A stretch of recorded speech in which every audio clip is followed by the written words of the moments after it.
সম্প্রতি প্রাক্তন বাম সাংসদ তথা সিআইটিইউ রাজ্য সম্পাদক শঙ্কর প্রসাদ দত্ত পবনপুত্র হনুমান নিয়ে একটি মন্তব্য করেন। মুক্তধারা প্রেক্ষাগৃহে মোটর কর্মী ইউনিয়নের কেন্দ্রীয় সম্মেলনে বক্তব্য রাখতে গিয়ে ভগবান হনুমানকে সন্না মার্কা হনুমান বলে মন্তব্য করেন তিনি। হনুমান হিন্দু ধর্মের অন্যতম দেবতা। শঙ্কর প্রসাদ দত্তের এই ধরনের মন্তব্যে হিন্দু ধর্মাবলম্বীদের মনে আঘাত লাগে। বিষয়টি নিয়ে তীব্র চাঞ্চল্য ছড়ায়। এরই পরিপ্রেক্ষিতে মঙ্গলবার 6 আগরতলা বিজেপি মণ্ডলে কর্মী সমর্থকরা মিলে প্রাক্তন বাম সাংসদ শঙ্কর প্রসাদ দত্তের বাসভবনে যান। নেতৃবৃন্দ ওনার হাতে হনুমান চল্লিশা এবং হনুমান মূর্তি উপহার দেন এবং শঙ্কর প্রসাদ দত্তকে হিন্দু ধর্মের প্রতি শ্রদ্ধা জানানোর আবেদন জানান। এই প্রসঙ্গে এক বিজেপি নেতৃত্ব জানান, কমিউনিস্টরা হিন্দু ধর্ম বিরোধী। বিভিন্ন সময় তারা হিন্দু ধর্মের বিরুদ্ধে কুমন্তব্য করেছেন। এতে হিন্দুদের আস্থা ও বিশ্বাসের উপর আঘাত এসেছে। দুদিন আগে মুক্তধারায় হনুমানজিকে নিয়ে কুমন্তব্য করেন প্রাক্তন বাম সাংসদ শঙ্কর প্রসাদ দত্ত।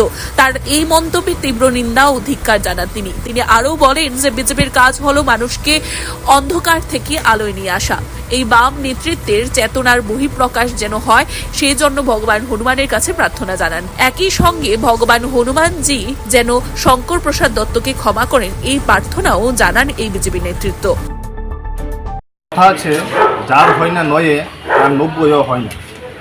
আমরা ইতিহাস সাক্ষী আছে যে কমিউনিস্টরা সবসময় হিন্দু ধর্মের বিরোধিতা বা হিন্দু ধর্মের ব্যাপারে কুমন্তব্য করে এসেছে এবং তারা সবসময় দেশ বিরোধী একটা কাজের সঙ্গে লিপ্ত থাকে। সবসময় তাদের মন্তব্য থেকে এটা বহিঃপ্রকাশ হয়।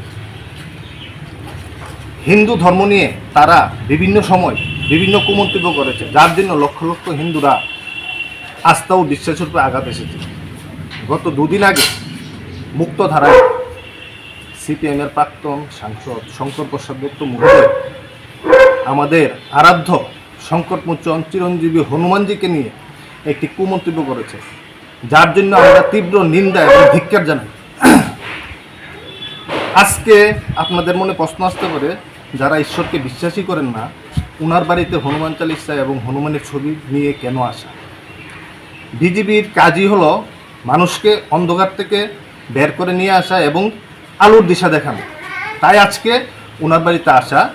হনুমানজির কাছে আমরা প্রার্থনা করব ওনার চেতনার বহিঃপ্রকাশ যেন হয় এবং আরও একটা প্রার্থনা করব হনুমানজি যেন স্বয়ং ওনার বাড়িতে এসে ওনাকে এই মন্তব্যের জন্য ক্ষমা করে। Bureau report, CNE TV.